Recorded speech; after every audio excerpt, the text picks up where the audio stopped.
All right, now let's take a look at objects.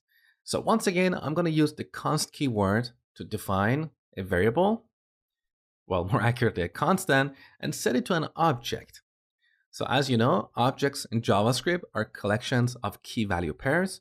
So I'm going to add a couple of key value pairs here. The first one is name, which we set to a string, and the second is walk, which we set to a function.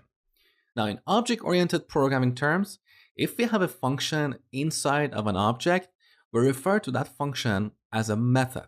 So here we say walk is a method in the person object. Now, starting from ES6, there is a cleaner and simpler syntax to define a method in an object. So let's add another method here. I'm going to call this talk. Now here we don't need to add a colon and the function keyword. We can define it like this. So basically, we drop the colon and the function keyword, and here's the result.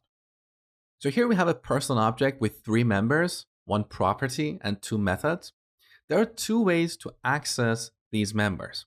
We can use the dot notation, which you are probably familiar with. So dot, talk, or walk. We can also use the bracket notation. So person, we add square brackets, pass a string, and this string determines the name of the target member.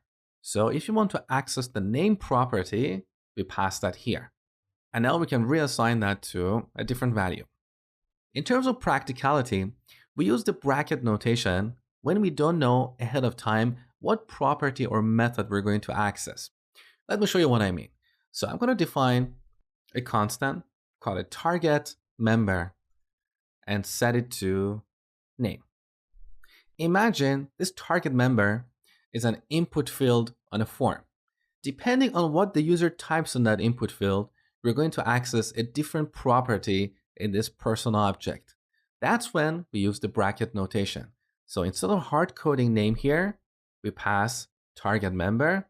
And once again, this could be an input field, so we could access the value property like this, and then dynamically access a property or a method in an object.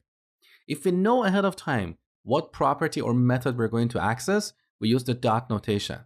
So we write person.name, we set it to a different value.